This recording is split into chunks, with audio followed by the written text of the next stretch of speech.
नमस्कार सांग मैंने आपण मानु समस्त को मो स्टोरी चैनल स्वागत। चलतु कहानी शुणा रजत रीतिका लव स्टोरी चतुर्थ भाग।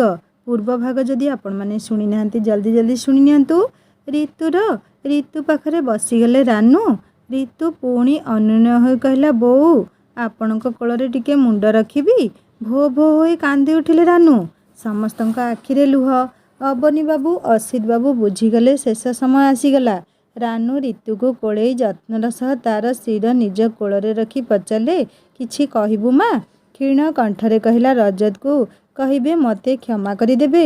आउ गोटे अनुरोध। रुचि बहु संस्कारी झीटे। रजत ताकू सान भौणी भली स्नेह करुथिले। रुचि को बोहू करी नेले मो आत्मा शांति पाइब। सांग माने पूर्व भागरे एति बाट जाय शुणिथिले। एबे चलंतु आगो को शुणिबा।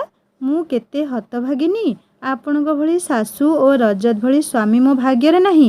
तेबे मो अनुरोध बोऊ रजत मते ठाकुराणी को साक्षी रखी सिंदूर पिंधाई देइछंती। तांको पई सिंदूर और चूड़ी पिंधुची कही दुई हाथ उठेई चूड़ी देखेला। एणु क्रियाकर्म आपण कले मो आत्मा शांति पाइब। ऋतुर मस्तकरे स्नेहरे हस्त संचालन करू करू रानू कहिले तो कथा निश्चय रखिबी रे माँ।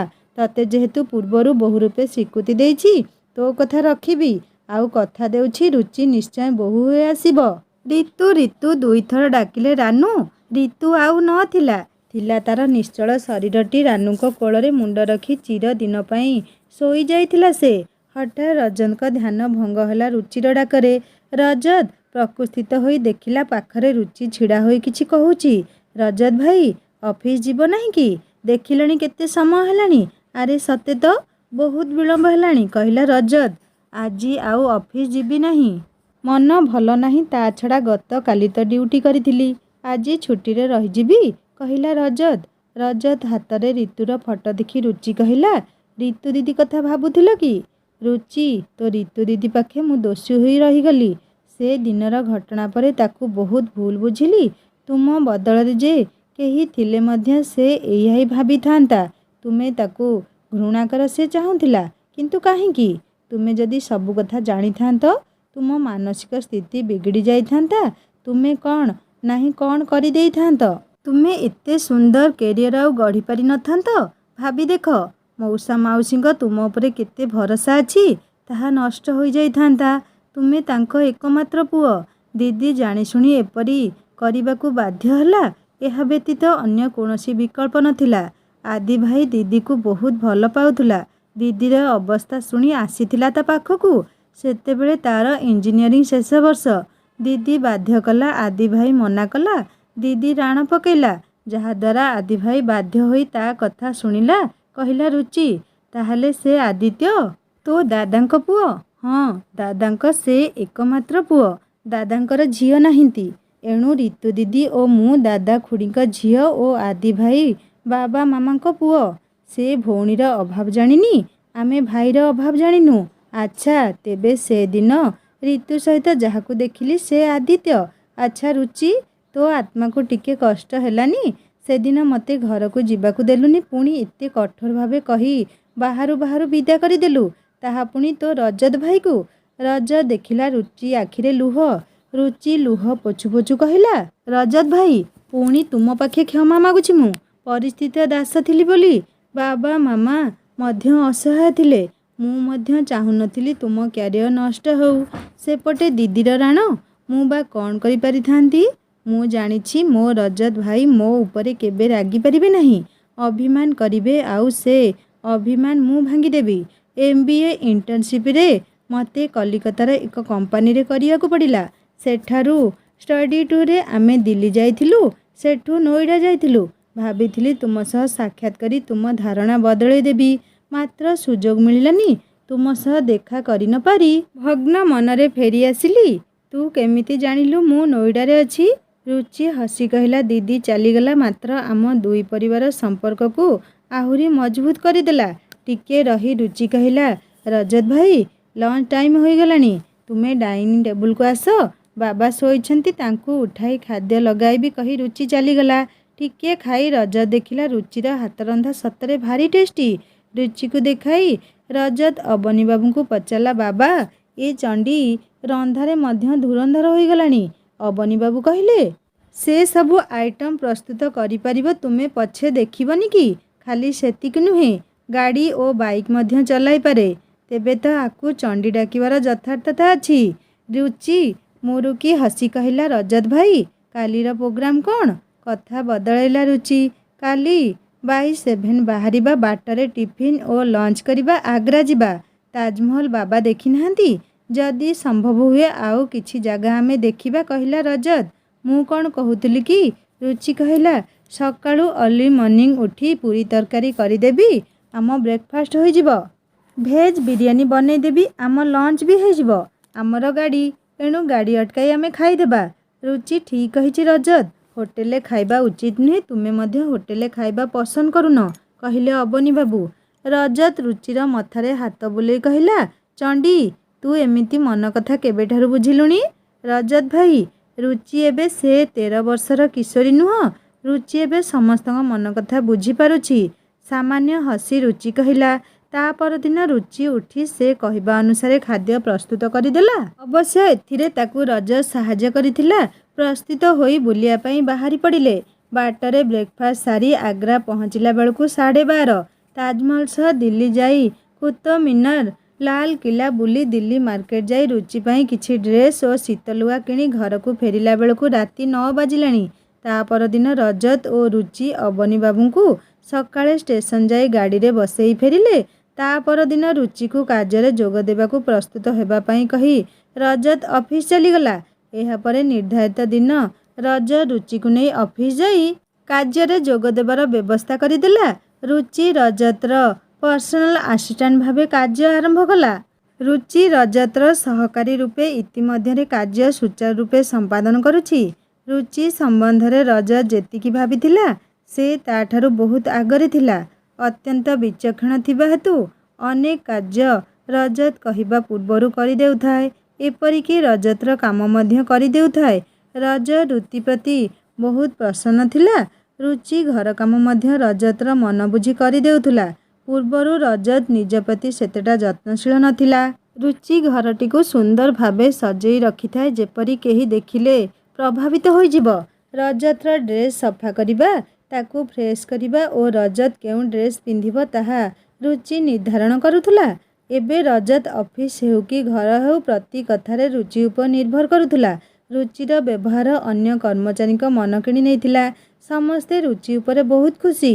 प्रतिदिन रजत सह ऑफिस जाए ओ ता साथीरे पुणी फेरे।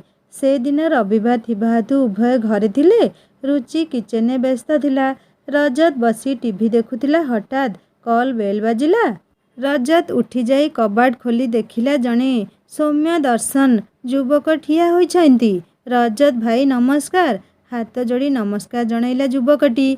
आदित्य तुमे आदित्य ना कही पर्शिल दृष्टि रे चाहिला रजत। हाँ रजत भाई मु ही आदित्य दुई हाथ जोड़ी कहिला। अरे बाहरे कहीं ठिया हेलो घर को आस कही घर को डाकिला रजत। बाबा काली राति रे तुम कथा मते फोन ने कहिसंती। आदित्य नीरवरे आसी सोफारे बसी कहिला रजत भाई मते क्षमा करंतु। अरे तुमे तो एबे आसिल पुणी केतेबेले मोर कौन क्षति कल जे क्षमा मागुछ। रजत आश्चर्य होई पचारिला। आदित्य मुंड तलब करी कहिला से दिन ऋतु दीदी को मो सहित स्टेशन आपण देखिथिले जहाँकि ऋतु दीदी प्रति आपण को मनरे घृणा भाव सृष्टि करितिला। ऋतुर नाम शुणी रजत भाव प्रवण होईगला। कहिला से कथा पुराणा होईगलानी आदित्य। बाबा और रुचि मोर से भूल धारणा दूर करि देइछंती। तुमे निश्चिंत रही पार। रजत रुचि को डाक पकेइला। रुचि आसी देखिला आदित्य आसी बसीछि। अरे आदित्य भाई तू केतेबेले आसिलु जेतेबेले देखुछु। आदित्य हसी कही रुचि को कोळेई कहिला रजत भाई पिलादिनु आमे दुहे सांग दुहे एका श्रेणी रे पढुथुलु। ई चंडी मोठारु पाठरे आगुआ थिला। सबुबेले माड़ गोड़ लागुथिलु मात्र घड़िए दुहे दुहे को न देखिले रही पारु नथुलु। आउ ऋतु रजत पचारला। ऋतु दीदी मोठारु 4 वर्ष बड़ ताकू मोर भारी भय। से मोर कान मोड़ी देउथुला। मु ऋतु दीदी को बहुत सम्मान करुथुली। रजत भाई मो पिलादिन एमानंक सह कटिछि। बड़ बापा माने रुचिर बाबांकु बाबा ओ बड़ माँ को मामा बोली पिलादिन मु डाकुछि। मो बाबा मामा को सान बापा ओ सान माँ बोली डाके।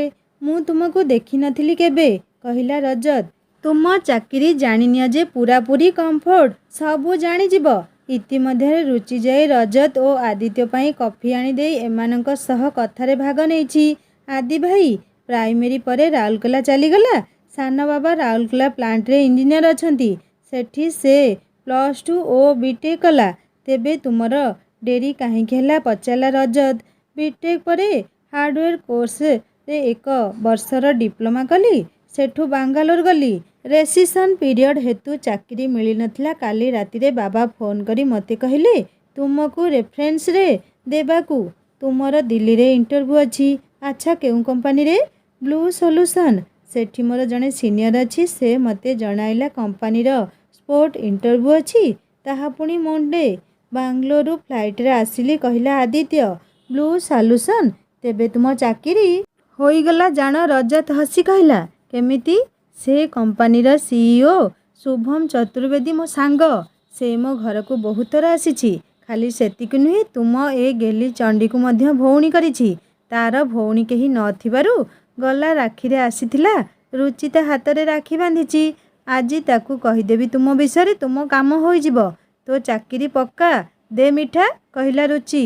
ଆଦି ସତକୁ ସତ ବ୍ୟାଗ୍ ଖୋଲି ଗୋଟେ ପ୍ୟାକେଟ୍ ବାହାର କରି ରୁଚି ହାତକୁ ବଢ଼େଇ ଦେଇ କହିଲା, ଜାଣିଛି ଏ ଚଣ୍ଡୀ ସହଜରେ ଛାଡ଼ିବ ନାହିଁ। ବହୁତ କଷ୍ଟରେ ଖୋଜି ଖୋଜି ଆଣିଛି। ରୁଚି ମିଠା ପ୍ୟାକେଟ୍ ଖୋଲି ଦେଖିଲା ଆରିସା ପିଠା। ଓ ମାଇ ଗଡ୍, ଆରିସା ପିଠା? ହଁ, ତୋର ଏହା ବହୁତ ପ୍ରିୟ, ସେଇଥିପାଇଁ ଆଣିଛି। ଥ୍ୟାଙ୍କ ୟୁ ଆଦି ଭାଇ, you are really my great ଭାଇ। ଆଚ୍ଛା, ତୁ ଯାଇ ଫ୍ରେଶ୍ ହୋଇଯା, ବ୍ରେକଫାଷ୍ଟ ରେଡ଼ି ହୋଇଛି। ରଜତ ଭାଇ ଆସ, ଥଣ୍ଡା ହୋଇଯିବ କହି ରୁଚି କିଚେନ୍ ଚାଲିଗଲା। ପୁଣି କଲିଂ ବେଲ୍ ବାଜିଲା। ରଜତ କବାଟ ଖୋଲି ଦେଖିଲା ବାହାରେ ଶୁଭମ ଠିଆ ହୋଇଛି। ଆରେ ଆସେ, ବାହାରେ କାହିଁକି ଠିଆ ହେଲୁ? ରଜତ ଶୁଭମକୁ ସିଧା ଡାଇନିଂ ଟେବୁଲ ପାଖକୁ ନେଇ ରୁଚିକୁ କହିଲା, ଏ ଚଣ୍ଡୀ, ଦେଖ ତୋର ଆଉ ଜଣେ ଅଗ୍ରଜଙ୍କ ଆବିର୍ଭାବ ହେଲାଣି। ଜଲ୍ଦି ବ୍ରେକଫାଷ୍ଟ ଲଗା। ଯାହା ହେଉ ବ୍ରେକଫାଷ୍ଟ ଆଜି ଉପରେ ଉପରେ ହୋଇଗଲା। ଚେୟାରରେ ବସୁ ବସୁ ଶୁଭମ କହିଲା, ଆରେ ଶୁଭମ ଭାଇ, ତୁମ କଥା ଏବେ ଆଲୋଚନା ହେଉଥିଲା। ରୁଚି ପୁରୀ ସର୍ଭ କରୁ କରୁ କହିଲା, ମୋ ବିଷୟରେ ଫେର ଏ ଗାୟକ ଜଣକ ଆଲୋଚନା କରୁଥିଲା। ଧନ୍ୟ ହେଲା ଏ ଜୀବନ। ରଜତକୁ ଚାହିଁ ପଚାରିଲା, କ'ଣ କିଛି କାମ ଥିଲା? ସେତେବେଳକୁ ଆଦିତ୍ୟ ଆସିଗଲାଣି। ଆଦିତ୍ୟକୁ ଦେଖାଇ ରଜତ କହିଲା, ଏ ରୁଚିର ଏକମାତ୍ର ଭାଇ। ଆଉ ମୁଁ କିଏ? ପଚାରିଲା ଶୁଭମ। ଆରେ କହୁଛି, ତୁଟା ଏମିତି ଛାନିଆ କାହିଁକି ହେଉଛୁ? ଆଦିତ୍ୟ ତା'ର ଏକମାତ୍ର ଭାଇ ଥିଲା, ଏବେ ଆଉ ଗୋଟେ ଭାଇ ମିଶିଲା। ଏଣୁ ତୋ କମ୍ପାନୀରେ ତୋ ଭାଇ ମାନେ ଆଦିତ୍ୟ ଇଣ୍ଟରଭ୍ୟୁ ଦେବାକୁ ଆସିଛି। ଭାଇ କଥା ବୁଝ। ସେ CSE ପାସ୍ ଆଉଟ୍। ଠିକ୍ ଅଛି। ଆଦିତ୍ୟକୁ ଚାହିଁ କହିଲା, ତୋର ସିଲେକ୍ସନ୍ ହୋଇଗଲା ବୋଲି ଜାଣ। କାଲି ଠିକ୍ ସମୟରେ ଆସିବୁ। ଶୁଭମ ସେଦିନ ରଜତ ଘରେ ରହି ସନ୍ଧ୍ୟାରେ ଦିଲ୍ଲୀ ଚାଲିଗଲା। ଇତିମଧ୍ୟରେ ଶୁଭମର କମ୍ପାନୀରେ ଆଦିତ୍ୟ ଯୋଗ ଦେଇଛି। ଛୁଟି ଦିନ ଦେଖି ଆଦିତ୍ୟ ଶୁଭମ ସହିତ ରଜତ ଓ ରୁଚି ସହ ମିଶିବାକୁ ଆସେ। ଏମିତି ଏକ ରବିବାର ଦିନ ରଜତ ଲଞ୍ଚ ପରେ ଲ୍ୟାପଟପ୍ରେ କିଛି ଅଫିସ୍ କାମ କରୁ କରୁ ଆଖି ଲାଗିଯାଇଛି। ହଠାତ୍ ତା'ର ନିଦ ଭାଙ୍ଗିଗଲା ତା'ର ପ୍ରିୟ ଗୀତ ଶୁଣି। ଭାବିଲା, ଏ ତ ମୋ ରିତୁର ସ୍ୱର। କିଏ ଗାଉଛି ଏ ଗୀତ? ଉଠିଯାଇ ଦେଖିଲା ରୁଚି ରଜତର ପିଆନୋ ବଜାଇ ଗାଇ ଚାଲିଛି ରଜତର ସେହି ପ୍ରିୟ ଗୀତ, ତୁମ ମୁଝେ ୟୁଁ ଭୁଲା ନା ପାଓଗେ, ପାଗଲା କାହିଁକାର, ଆଶା ପରେଙ୍କ ଦର୍ଦ ଭରା ଗୀତ। ମନେ ମନେ ଭାବିଲା, ରୁଚି ମଧ୍ୟ ଗୀତ ଗାଇପାରେ। ଏ କଥା ତ ସେ ଜାଣିନଥିଲା। ରିତୁ ମଧ୍ୟ କାହିଁ କହିନାହିଁ। ଅତି ସନ୍ତର୍ପଣ ରଜତ ଯାଇ ରୁଚି ପଛରେ ଠିଆ ହୋଇ ଶୁଣିଲା ଗୀତଟି। ରୁଚି ମଧ୍ୟ ଅତି ଦରଦ ଭରା କଣ୍ଠରେ ଗାଇ ଚାଲିଛି। କୁଆଡ଼କୁ ନିଘା ନାହିଁ। ଗୀତ ଗାଇସାରି ହଠାତ୍ ଚମକି ଦେଖିଲା ରଜତ ତାରି ପଛରେ। ରୁଚିର ଆଖିରୁ ଲୁହ ପୋଛି ଦେଇ ରଜତ ପଚାରିଲା, ଏ ଲୁହ ତୋର କାହା ପାଇଁ? ତୁ ଜାଣୁ ତୋ ଆଖିରେ ଲୁହ ତ ରଜତ ଭାଇ ଦେଖିପାରେ ନାହିଁ। ନାଇଁ ରଜତ ଭାଇ, ଆଜି ବହୁତ ମନ ହେଲା ତୁମ ରୁମ୍ ସଜାଡ଼ୁ ସଜାଡ଼ୁ ପିଆନୋ ଉପରେ ଆଖି ପଡ଼ିଲା। ଆଉ କଣ୍ଟ୍ରୋଲ କରିପାରିଲି ନାହିଁ। କିନ୍ତୁ ତୁ ଗୀତ କେବେ ଶିଖିଲୁ? ରିତୁ ଦିଦିକୁ ଶିଖାଇବା ପାଇଁ ଜଣେ ସାର୍ ଆସୁଥିଲେ। ସେତେବେଳେ ମୁଁ ବହୁତ ଛୋଟ ଥିଲି। ମାନେ ମୋତେ 4-5 ବର୍ଷ ହୋଇଥିଲା। ସେତେବେଳେ ମୁଁ ଦିଦି ପାଖରେ ରହି ସବୁ ଲକ୍ଷ୍ୟ କଲି। ଦିଦିର ହାରମୋନିୟମ ମଝିରେ ମଝିରେ ବଜାଇ ଗୀତ ପ୍ରାକ୍ଟିସ୍ କଲି। ମୋର ଏ ବ୍ୟବହାର ଦେଖି ଦିଦି ବାବାଙ୍କୁ କହି ମୋତେ ମଧ୍ୟ ଗୀତ ଶିଖିବାର ସୁଯୋଗ ଦେଲା କହିଲା ରୁଚି। ୟୁ ଆର୍ ରିଏଲି ବ୍ରିଲିୟଣ୍ଟ ରୁଚି। ରୁଚିକୁ କୋଳାଇ କହିଲା ରଜତ, ତୋ ଦିଦିର ଅବିକଳ ସ୍ୱର ଟୋଟାଲି फ्लॉलेस सिंगिंग। किंतु तो रजत भाई को एक कथा लुचाई कहीं? रजत कंठरे अभिमान। रजत भाई तुम्हें जान तुम शो बेल को मु मात्र अष्टम श्रेणी पढ़ुली। मु पाठ को अणदेखा करने को चाहू नी। संगीत मोर फैशन हेले भी मो पाई सेकेंडरी ओ पाठ मो पाई प्राइमेरी थिला। एणु तुमको न जाने को दीदी और बाबा मामा को कही तेबे स्कूल फंक्शन ने परे कॉलेज फंक्शन ने गीत गाइली स्टेज शो मना करुथुली। तेबे ऋतु दीदी मध्य स्टेज शो जाऊ नथिला। जेतेबेले से जानिला लॉयंस क्लब रे तुम्हें प्रोग्राम देव से राजी हो गला मो पाई। वाओ पचाला रजत कारण तुम्हें तार प्रिय गायक थिल। रियलिटी शो रे आमे तुम संगीत केबे मिस करू नथुलु। खाली दीदी नुहे मोर ओ बाबा मामा को मध्य तुम्हें प्रिय थिल। तुम विजय पाए आमे ठाकुराणी पाखे प्रतिदिन दीप जलाउथुलु। रुचिर दुई गाल को निज दुई पापुले धरी रजत कहिला मो प्रति तुम मानक इते भल पाइबा मु भूली पारिबी नहीं। सेथिपाई ऋतु स्टेज शो करने को आसीथिला। क्लब रो प्रेसिडेंट बाबा का सांग से दीदी को अनुरोध कले तुम सह डुएट परिवेषण करने को। आउ दीदी राजी हो गला।